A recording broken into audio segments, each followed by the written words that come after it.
Ya, bismillahirrahmanirrahim. Assalamualaikum warahmatullahi wabarakatuh. Salam sejahtera untuk kita semua. Salam. Ya, pertama-tama puji syukur kita panjatkan atas kehadirat Allah Subhanahu wa taala, atas berkat hidayahnya serta limpahan rahmatnya kita bisa berkumpul di ruang virtual Zoom meeting pada malam hari ini. Serta tak lupa pula kita kirimkan salawat dan taslim kepada Nabi besar Nabi Muhammad Sallallahu Alaihi Wasallam bagi umat Islam. Ya, jadi langsung saja untuk mengefisienkan waktu, kami dari kelompok 4 akan menyampaikan terkait tugas kelompok pada ruang kolaborasi ya. Sebelum itu, perkenalkan kami dari kelompok 4 pada mata kuliah proyek kepemimpinan 1 program studi pendidikan profesi guru atau PPG Prajabatan ya. Gelombang 2 Universitas Negeri Makassar. Ya, adapun saya sendiri Andi Muhammad Yusuf. Adapun rekan kelompok saya yaitu Nuhri Nur, Mirnawati Dewi, Sarni Lentasi Palidato, Dewi Anjani, Semkalista, dan Dewi Sri Mulyani. Untuk mengefisienkan waktu, mungkin saya persilakan kepada Saudari Nuhri Nur untuk menyampaikan pemaparan terkait materi dari kelompok kami. Dengan ini dipersilahkan. Baik, terima kasih atas kesempatan yang telah diberikan. Langsung saja pada kegiatan yang pertama, yaitu menghubungkan dua ujung mata rantai. Kemudian, definisi gambar pertama yaitu implementasi kurikulum merdeka. Kelompok kami menemukan beberapa konsep. Yang pertama yaitu paradigma baru, merdeka belajar, profil pelajar Pancasila, student center, inovatif, penggunaan modul ajar, pembelajaran intrakurikuler, dan pembelajaran berbasis proyek. Selanjutnya yaitu definisi gambar kedua. Adapun beberapa konsep yang telah kami temukan yaitu peserta didik yang aktif, suasana belajar yang interaktif, pembelajaran yang menyenangkan, memiliki rasa ingin tahu yang tinggi, dan pembelajaran berdiferensiasi. Nah, materi selanjutnya akan disampaikan oleh rekan saya yaitu Dewi Anjani. Kepada Saudari Dewi Anjani dipersilahkan. Baik, terima kasih atas kesempatan yang telah diberikan. Saya akan melanjutkan materi tentang pandangan kelompok. Kebijakan Merdeka Belajar yang dimulai oleh Kemendikbudristek pada periode tahun 2019 tahun 2024 yang mewujudkan dalam implementasi kurikulum merdeka yang merupakan paradigma baru dalam dunia pendidikan. Nah, adapun beberapa ciri khas dari kurikulum merdeka ini yaitu berpusat pada peserta didik, inovatif, dan menggunakan beberapa metode seperti menghasilkan seperti pembelajaran berbasis proyek. Nah, dari beberapa ciri khas tersebut, menghasilkan pembelajaran yang menyenangkan, membuat peserta didik lebih aktif dalam proses pembelajaran, memiliki rasa ingin tahu yang tinggi, dan berorientasi pada kebutuhan siswa, atau pembelajaran yang diferensiasi. Nah, itulah materi yang sempat saya sampaikan, kemudian akan dilanjutkan oleh rekan saya. Baik, saya akan melanjutkan materi dari kelompok kami. Dari kedua gambar tersebut, kami mengambil kata kunci kurikulum merdeka dan pembelajaran di kelas. Artinya bahwa kurikulum merdeka ini diterapkan di dalam pembelajaran di kelas. Nah, untuk melihat bagaimana mata rantai kedua gambar tersebut yang sudah dijelaskan oleh rekan saya Nuhri Nur, di sini kami menggunakan konsep berpikir sistem dan sustainability news, yaitu sebagai berikut. Yang pertama, nature, di mana salah satu komponen utama yang dapat meningkatkan kemampuan peserta didik dalam mengembangkan potensi yang dimilikinya adalah lingkungan belajar. Penerapan kurikulum merdeka berusaha menciptakan lingkungan belajar melalui pengembangan kompetensi guru dan meningkatkan layanan pendidikan di sekolah, sehingga potensi yang dimiliki oleh peserta didik mampu dikembangkan sesuai dengan kebutuhan perkembangan zaman. Kemudian dimensi yang kedua yaitu ekonomi, di mana melalui pengimplementasian kurikulum merdeka, aspek ekonomi dapat digunakan menjadi salah satu aspek penting untuk mempersiapkan peserta didik dalam menyesuaikan diri dengan tuntutan zaman menuju dunia pekerjaan nantinya. Seperti kemampuan dalam memanfaatkan teknologi, berpikir secara kritis, kreatif, dan inovatif. Nah, untuk melihat bagaimana mata rantai dari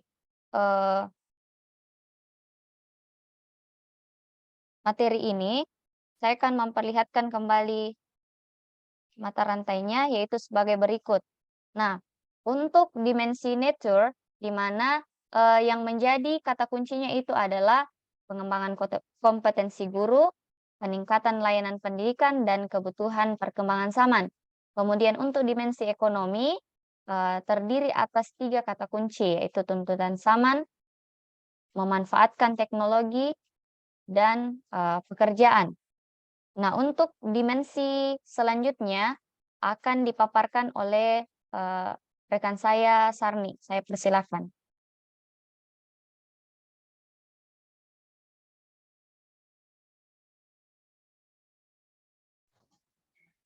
Ya, terima kasih untuk kesempatannya. Saya akan melanjutkan pemaparan materi, dan kemudian untuk dimensi yang ketiga yaitu well-being, di mana salah satu orientasi terbesar dalam tujuan pendidikan di Indonesia adalah menjadikan peserta didik yang tidak hanya cerdas secara intelektual, akan tetapi juga memiliki kecerdasan budi pekerti, sehingga dengan kehadiran kurikulum merdeka dengan integrasi nilai-nilai budi pekerti yang dikemas dalam profil pelajar Pancasila, diharapkan mampu menjadikan murid yang tidak hanya cerdas secara intelektual, akan tetapi juga memiliki dan mampu menerapkan nilai-nilai budi pekerti yang baik.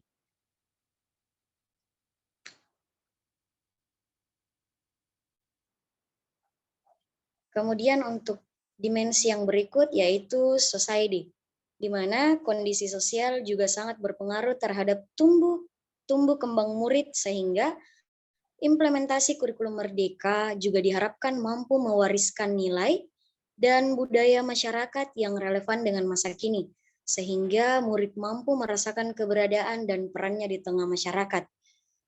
Juga lembaga pendidikan diharapkan mampu mempersiapkan murid untuk bersosialisasi dengan lingkungannya. Jadi, adapun kesimpulan dari keterkaitan antara gambar pertama dan gambar yang kedua yang dituangkan dalam mata rantai, jadi adapun kata kunci dari dimensi well-being ini yang pertama yaitu kecerdasan intelektual, yang kedua adalah nilai-nilai budi pekerti, dan kemudian untuk dimensi society, kata kunci yang didapat yang pertama itu nilai dan budaya yang relevan, yang kedua kemampuan bersosialisasi, dan yang ketiga peran di tengah masyarakat. Oke, untuk materi yang selanjutnya saya persilakan kepada Saudari Dewi Sri Mulyani.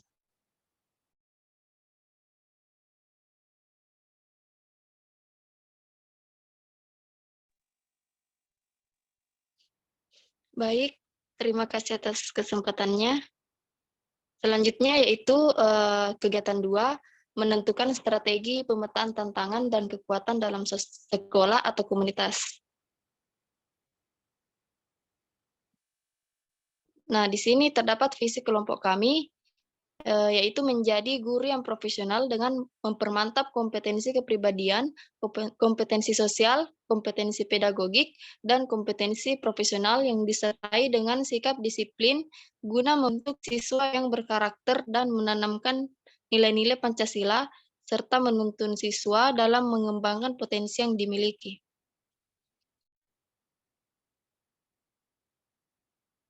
Nah, pada kegiatan 2 ini terdapat objek penelitian di mana sekolah yang terletak di daerah pedesaan.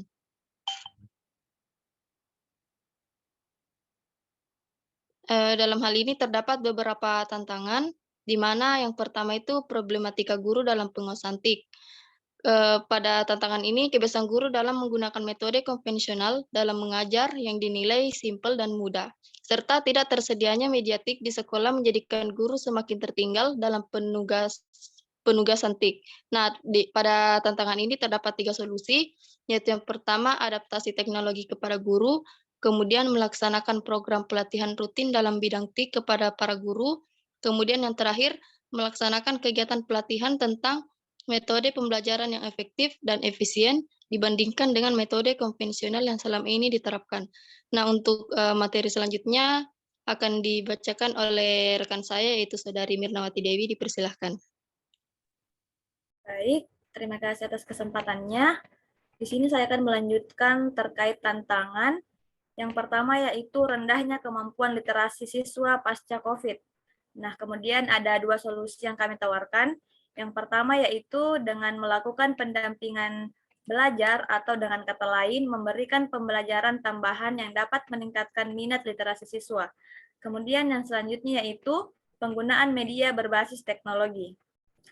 Nah, selanjutnya tantangan yaitu bullying antar siswa.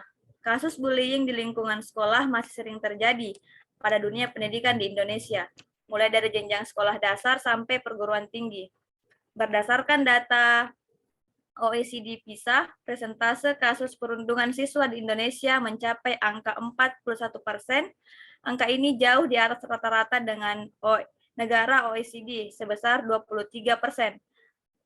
Selanjutnya itu bullying di sekolah adalah kekerasan yang dilakukan oleh siswa kepada siswa lain yang dilakukan secara berulang dengan tujuan untuk menyakiti secara fisik maupun psikis.